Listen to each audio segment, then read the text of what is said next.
오랜 시간 동안 남편과 함께하는 삶의 깊은 지루함을 느껴왔습니다. 우리의 결혼 생활은 의미가 없는 것처럼 느껴지고 시간이 지남에 따라 완전한 결혼 생활의 개념에서 점점 더 멀어지는 것 같습니다. 저는 20살에 결혼했지만 남편은 이미 40살이었고 이 나이 차이는 언제나 우리 사이에 무겁게 자리 잡아 마치 부녀 관계 같은 결혼 생활을 만들었습니다. 이것이 우리 관계에 어떤 영향을 미쳤을지 상상이 가실 겁니다. 물론 이 상황에서 남편만이 잘못은 아니란 걸 압니다. 제 가족이 결혼을 결정하는 데 큰 역할을 했고 이제 10년이 지난 지금 이 결정을 하기 전에 더 깊이 고민했어야 했음을 깨닫게 됩니다. 가족의 기대를 맞추기 위해 결혼했을 뿐 제 자신의 욕망은 고려하지 않았던 것입니다. 처음부터 이 관계에서 행복을 찾을 수 없을 것 같았고 그와 함께하는 삶이 제가 꿈꾸던 만족을 가져다주지 못할 것이라는 걸 느꼈습니다. 사실 결혼 전부터 그가 제가 행복한 삶을 함께할 사람은 아닐지도 모른다고 느꼈습니다. 우리 사이에는 진정한 유대감이 없었고 서로에 대한 이해도 없었으며 처음부터 사랑은 존재하지 않았습니다. 결혼의 본질을 느끼지 못한 채 단지 결혼이라는 형식에만 집중했습니다. 결혼 후에는 바로 피임을 시작했는데 그와 아이를 갖고 싶지 않다는 결심이 있었기 때문입니다. 아이를 낳아 더 깊이 그와 묶이는 것을 어떻게든 피하고 싶었습니다. 지금 시간이 거슬러 간다면 이 선택을 다시 반복하지 않을 겁니다. 하지만 나를 붙드는 요인이 있습니다. 부모님이 이미 돌아가셨고 이제는 갈 곳이 없습니다. 제가 그와 함께 사는 집은 원래 부모님의 집이었고 이 집이 없다면 갈 곳이 없기 때문에 의미 없는 이 삶을 계속하고 있는 것입니다. 이제는 내 자신의 세계 속에 갇혀 혼자 걸으며 감정 없이 매달릴 단 하나의 달콤한 것조차 없는 인생을 살아가고 있습니다.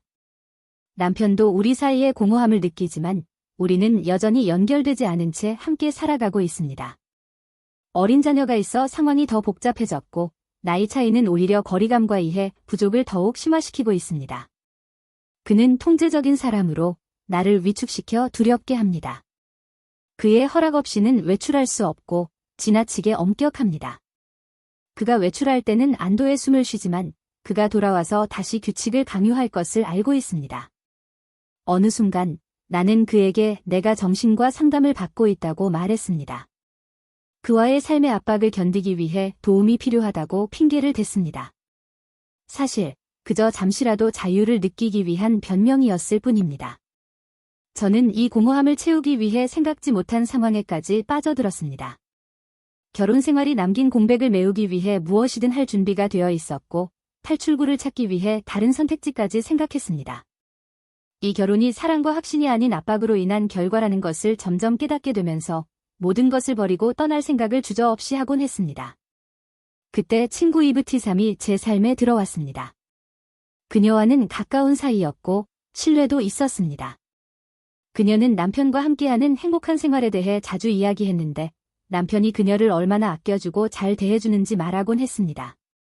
그녀는 심지어 그들 사이의 사생활까지도 말해주었고 보통 사람들은 다른 이와 공유하지 않는 부분까지 나눴습니다. 처음에는 그녀가 나에게 이런 말을 하는 이유가 나를 상처 주기 위해서인지 아니면 단지 자신의 행복을 나누고 싶은 건지 알 수 없었습니다. 그러나 그녀의 말은 내게 그 남편을 알고 싶은 욕구를 불러일으켰습니다. 그녀가 묘사한 그 남자를 직접 보고 싶다는 생각이 들기 시작했습니다. 그 호기심은 나를 그녀와 그녀의 삶에 가까이 다가갈 기회를 찾도록 만들었습니다.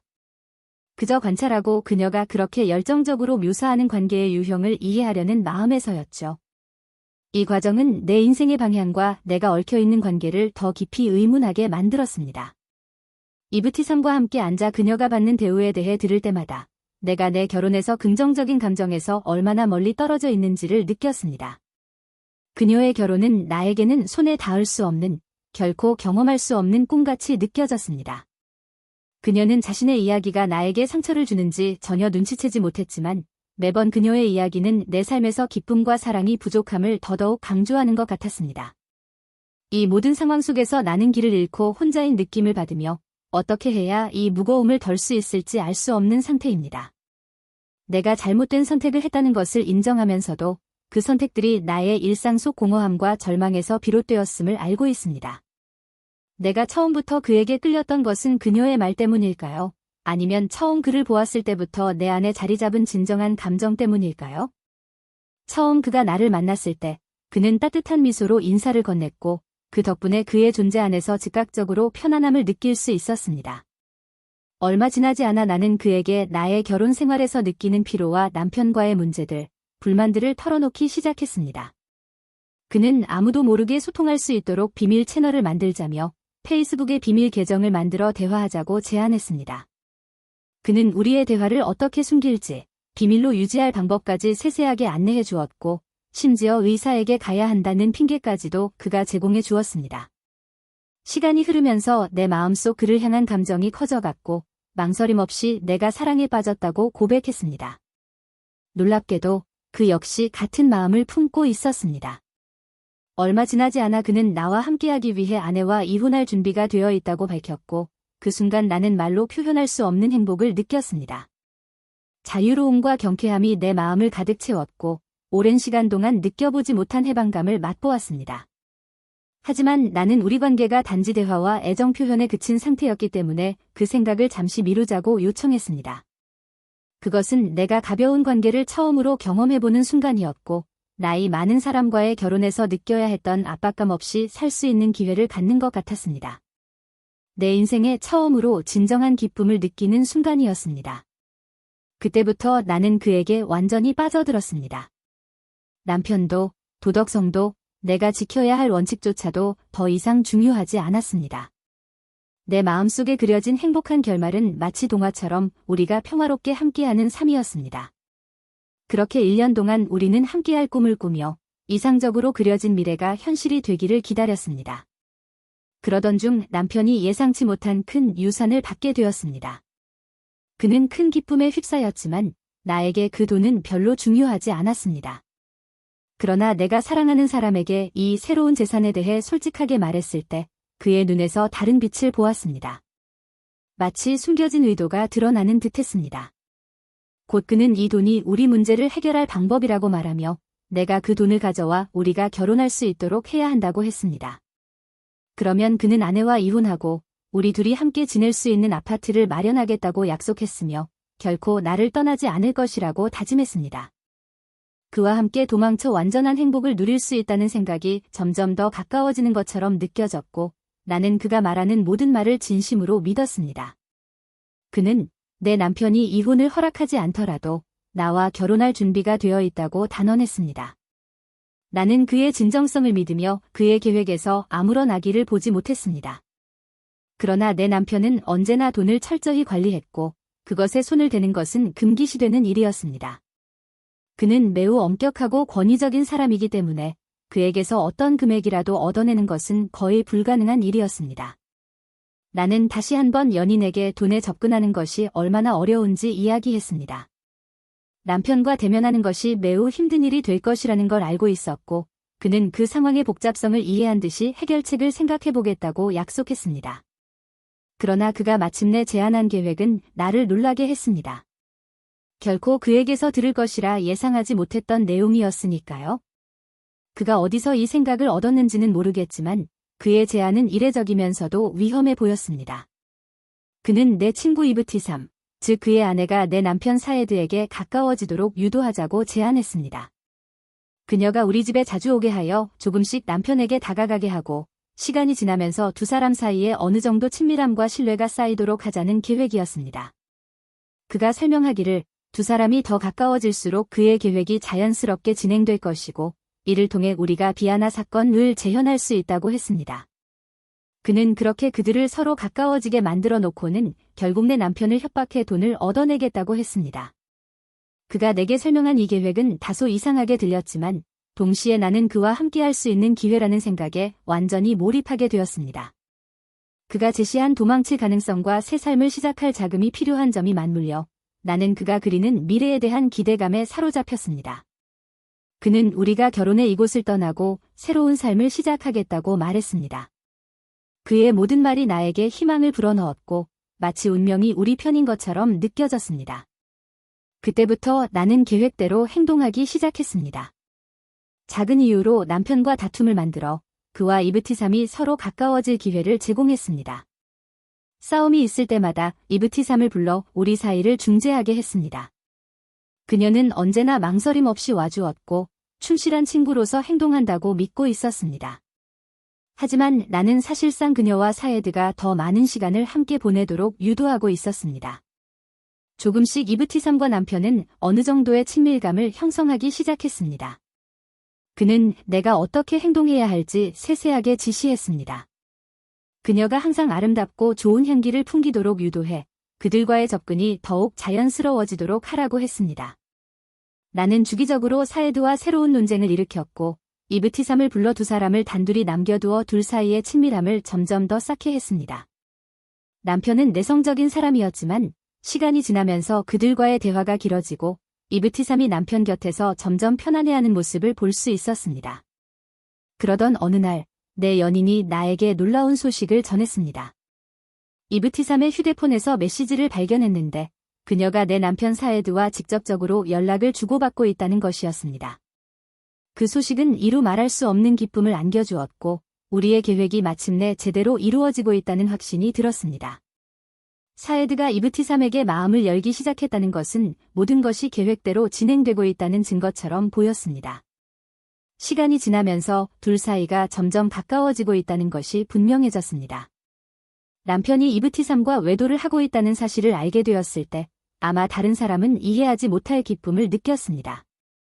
이는 우리 계획이 실현되고 있다는 것을 의미했을 뿐만 아니라 내가 사랑하는 남자와 함께할 수 있는 길이 열리고 있다는 뜻이었기 때문입니다. 그들이 만날 때마다 우리 목표에 한 걸음 더 가까워지는 듯했습니다. 그러던 어느 날 그가 나에게 전화를 걸어 결정적인 소식을 전했습니다. 이브티삼이 그날 밤 사헤드를 만나기로 동의했다는 것이었습니다.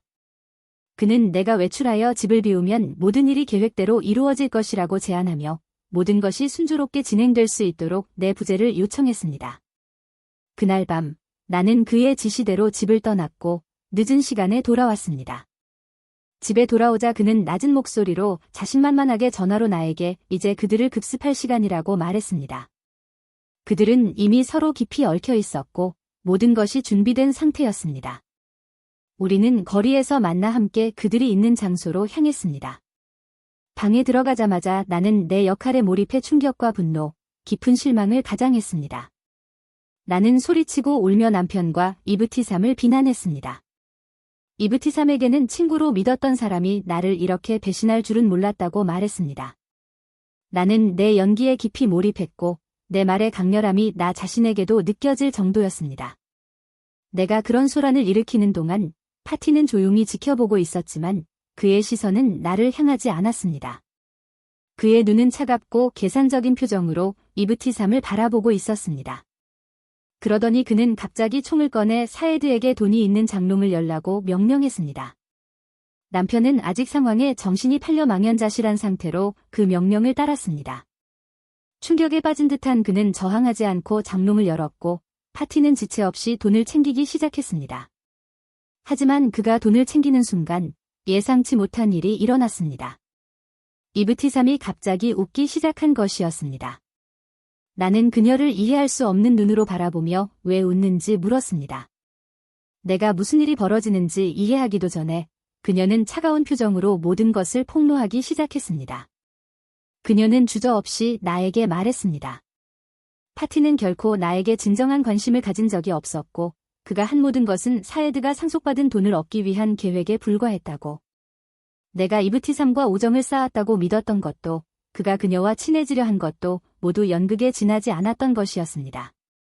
그녀는 처음부터 내가 파티에게 반했고 사헤드와의 삶에서 도망치길 원했다는 것을 알고 있었지만 나를 도운 것이 아니라 오히려 파티의 계획을 돕기 위해 그 정보를 사용했습니다. 비웃음이 담긴 목소리로 그녀는 계속 설명했습니다. 파티는 그녀가 남편과의 관계를 끝까지 유지하도록 약속을 받아냈으며 내가 그녀와 사헤드가 함께 있는 모든 순간을 바라본 것도 모두 그들이 준비한 잔혹한 게임의 일부였다고 했습니다. 그녀는 파티가 실제로는 자신을 사랑했고 나를 사랑한 적은 한 번도 없으며 언제나 자신과 함께하고 싶어 했다고 말했습니다. 그들은 내 맹목적인 사랑을 이용해 나를 조종하고 마지막에는 어떤 방법으로든 나를 제거하려고 계획하고 있었던 것입니다. 현실이 깨달아지자 충격이 온몸을 휘감았습니다. 내가 평생의 사랑이라 믿었던 사람, 나의 도피처라고 생각했던 사람이 사실은 단지 나를 놀이의 일부로 여기고 조종해온 인간이라는 것을 알게 되었습니다. 그 사실이 나에게 엄청난 무게로 다가왔고 나는 그가 처음부터 나를 속였다는 것을 깨달았습니다. 파티는 결코 나와 함께 인생을 계획한 적이 없었습니다. 그는 단지 자신의 목적을 이루기 위한 수단으로 나를 이용했을 뿐이었습니다. 배신감과 절망감에 휩싸인 나는 내가 그의 말에 눈이 멀어 그의 진짜 의도를 보지 못했다는 사실을 자각했습니다. 그의 모든 말에 신뢰를 두었고 그가 했던 모든 약속을 믿었지만 결국 내 인생은 그의 계획에 의해 조종당하고 파괴되었습니다. 처음부터 파티는 나에게 육체적으로 다가오지 않았습니다. 처음에는 그가 나에게 거리를 두는 것이 혼란스럽기도 했지만 동시에 더 매력을 느끼게 했습니다. 우리는 1년간 이렇게 지냈고 그는 마치 내가 그에게 완전히 신뢰할 수 있도록 시간을 주는 듯 행동했습니다. 이제 뒤돌아보니 그 모든 시간은 잘 계산된 계획의 일부였습니다. 그는 모든 것을 설계했고 나는 그의 말을 믿으며 눈이 멀어 그에게 빠져들었음을 깨달았습니다. 모든 것이 드러났을 때 나에게 닥친 충격은 너무나도 커서 내 인생 자체가 무너져 내리는 기분이었습니다. 파티는 그 모든 순간을 게임으로 여겼다는 듯이 잔인한 눈빛으로 나를 바라보고 있었습니다. 그는 나의 모든 것을 이용했고 내 존엄성을 마지막 한 조각까지 빼앗아갔습니다. 하지만 그 순간 총구가 나를 향해 있는 상황에서 나는 아무것도 할 수 없었습니다. 가장 잔인했던 것은 그가 다음에 한 행동이었습니다. 파티와 이브티삼은 모든 것을 하나의 구경거리처럼 바라보며 나와 사애들을 함께 서게 한 뒤 우리를 촬영하도록 강요했습니다. 그 위협은 명확했습니다. 만약 우리가 이 사건에 대해 단 한마디라도 한다면 그들은 이 영상을 증거로 우리 인생을 파괴할 힘을 가지게 된다는 것입니다. 그 영상으로 파티와 이브티삼은 우리의 절대적인 침묵을 강요했습니다. 사에드가 성격이 강하고 소유욕이 강한 사람인 것을 알고 있던 그들은 그 사실을 이용해 내가 진실을 드러낼 경우 남편에게 목숨의 위협을 받게 될 것이라고 협박했습니다. 그 영상으로 우리는 서로에 대한 신뢰와 함께 생명까지도 위협받게 된 것이었습니다. 모든 것을 촬영한 후 그들은 우리를 남겨두고 떠났습니다. 사에드는 나를 향해 다가왔고 나는 절망 속에서 무너져 내렸습니다. 더는 숨길 것이 없다는 것을 깨닫고 나는 그에게 모든 것을 털어놓았습니다. 결혼 생활에 처음부터 느꼈던 감정의 진실을 내가 그를 사랑한 적이 없고 첫날부터 도망치려 했으며 아이를 원하지 않았다는 사실까지 전부 고백했습니다. 절망에 빠진 나의 솔직한 고백은 거침없이 쏟아졌습니다. 모든 이야기를 들은 후 사에드는 침묵에 잠겼습니다. 그러고는 전화를 들어 파티의 아파트에서 살인사건이 일어났다고 당국에 신고했습니다. 망설임 없이 전화를 끊고는 나를 향해 차가운 눈빛을 보냈습니다. 그는 나에게 다가와 한 손을 내 목에 둘렀고 그 순간 주위가 어둠으로 감싸이는 것만 같았습니다. 마치 세상이 차가운 그림자로 닫히고 있는 것처럼 느껴졌습니다. 목이 조이는 순간 내가 저지른 모든 실수가 눈앞에 스쳐 지나갔습니다. 그 순간 나는 내 선택이 나를 이 지경까지 몰고 왔다는 것을 알았습니다. 다른 선택을 했더라면, 더 간단한 삶을 선택했더라면, 이 결혼을 떠나 혼자서라도 정직하게 살아갔더라면 이런 끔찍한 결과에 이르지 않았을 것입니다. 작은 방에서라도 혼자서 새 출발을 했다면 훨씬 나았을 것입니다. 나를 조종하고 속이던 사람들과의 관계에서 벗어나 고통 없이 살 수 있었을 것입니다. 이 교훈은 가혹하지만 분명했습니다. 특히 결혼과 사랑에 얽힌 비밀은 절대 남에게 공유해서는 안 된다는 것을 깨달았습니다. 내가 신뢰했던 사람에게 내 감정을 털어놓는 것조차 결국은 배신과 탐욕을 불러일으키는 결과를 가져왔으니까요. 만약 내 마음을 내 안에 간직했더라면 아마도 상황은 달라졌을 것입니다.